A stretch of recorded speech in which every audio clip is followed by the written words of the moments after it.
Chers amis militaires, policiers, nous, FARDC, aujourd'hui, nous prenons cette opportunité pour vous parler en rapport avec la fameuse date du 19 décembre, date marquant la fin officielle du mandat du président Joseph Kabila. Comme vous le savez,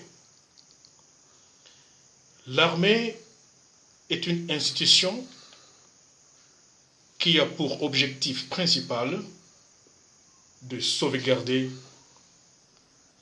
la souveraineté et de protéger la nation congolaise. Maintenant, aujourd'hui, nous venons vous dire que la situation que nous sommes en train de traverser pour le moment est très déplorable et que nous n'allons plus garder silence pendant longtemps. L'heure est grave. Comme vous le savez, les militaires de la République démocratique du Congo sont en train de mener une vie déplorable, une vie que nous appelons vie parce que elle a comme nom vie, mais normalement et en réalité, ce n'est pas la vie que doivent mener les militaires de tout un grand pays comme la RDC. À ce sujet, nous lançons un appel à tous les militaires, à tous les policiers, de laisser la population manifester dans la quiétude, dans le calme, de ne pas tirer une seule balle, soit en l'air, avec comme objectif de disperser la population, ou bien même de tirer sur les pauvres citoyens qui sont en train de réclamer leurs droits. Nous demandons à toutes les forces de l'ordre et à tous les compatriotes congolais qui m'entendent, qui m'écoutent ici à Kinshasa et dans toutes les provinces et partout dans le monde, de respecter ce que nous sommes en train de vous informer pour le moment. Comme vous le savez, depuis 1991, la population congolaise est en train de traverser des situations très très difficiles. Des situations qu'elle n'a jamais connues depuis l'existence de ce grand pays. À ces sujets, nous vous demandons, chers amis militaires et tous les policiers,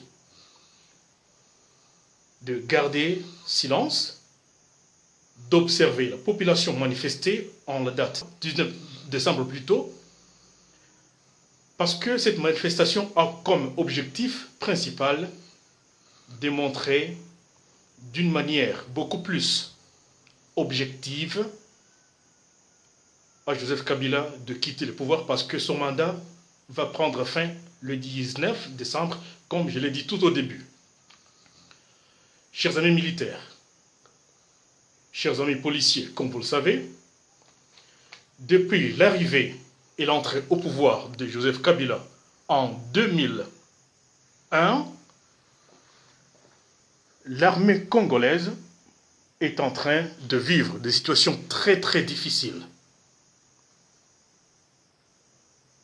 Nous sommes en train de féliciter les amis qui sont au front parce qu'ils font montre de leur patriotisme envers leur pays, quand bien même ils souffrent. Je manque même des mots pour décrire le genre de souffrance que connaît l'armée congolaise et la police congolaise. Kabila n'aide pas l'armée, il n'aide pas les policiers,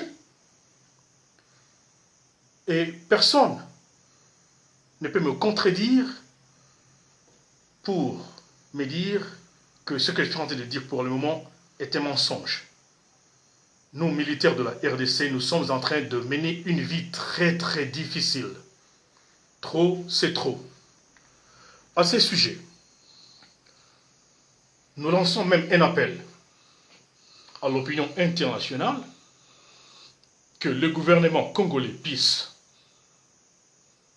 leur donner la permission ou l'autorisation d'entrer, par exemple, ici en RDC, tout en commençant par ici à Kinshasa, où nous sommes, et de commencer par le camp militaire Kokolo. Rien que pour citer cet exemple de ce camp, très important, dans ce pays,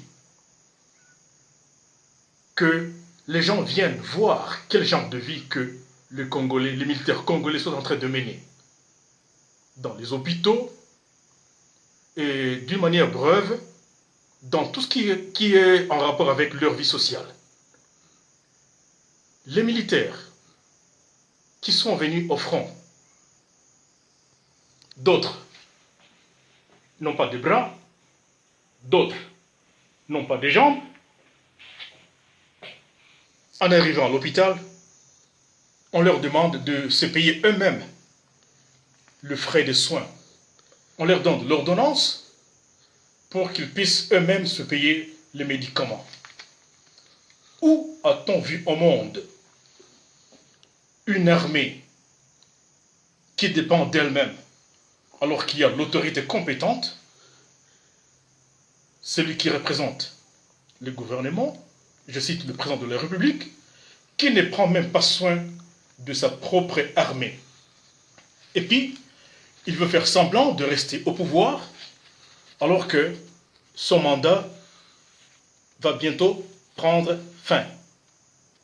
Et alors, je sollicite la collaboration de tous les militaires, tous les officiers, tous les sous-officiers et tout celui qui est appelé militaire de ne pas déranger la population en la date du 19 décembre, cette date qui va marquer la fin officielle du mandat de Joseph Kabila. Comme je l'ai dit, les militaires n'ont pas de nourriture, les militaires n'ont pas de médicaments, les familles des militaires sont très malheureuses, les enfants ne sont pas scolarisés. Les logements des militaires, c'est vraiment une honte. Pas de nourriture, pas de médicaments. Je vais encore vous donner quelques exemples qui sont vrais et réels. Et chers amis militaires, vous pouvez essayer de vérifier. Au Nord Kivu, par exemple, dans les deux opérations, Sokola 1 et Sokola 2, la vie que mènent nos amis militaires dans le Grand Nord est extrêmement difficile. Nous sommes en train de causer la honte de notre armée, alors que nous avons les instances supérieures. Ici, je vois le président de la République parce que c'est lui qui est à la tête du pouvoir et qui est censé prendre soin de son armée. Nos jeunes combattants qui sont là-bas, qui sont venus des différentes provinces de ces grands pays, font un grand sacrifice. Ils sont blessés par balles, par des grenades, par des bombes, mais ils n'ont aucune assistance. Et d'ailleurs, la nourriture qu'ils mangent, ce n'est que l'aide de la MONUSCO. Alors que nous avons un pays qui a tous les moyens. Nous déplorons la situation sociale que mènent les militaires partout en République démocratique du Congo. Et alors,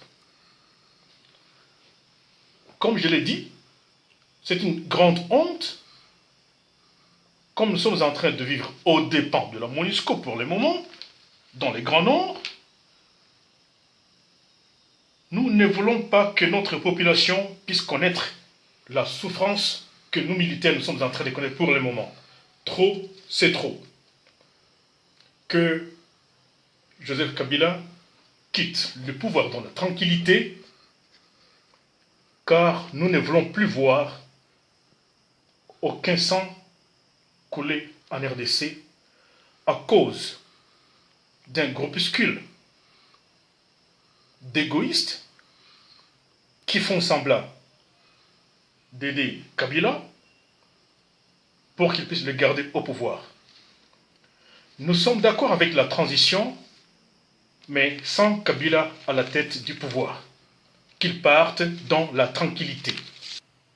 Que Dieu vous bénisse, que Dieu bénisse la RD Congo, que Dieu bénisse les FRDC. Merci, c'est votre humble serviteur, colonel.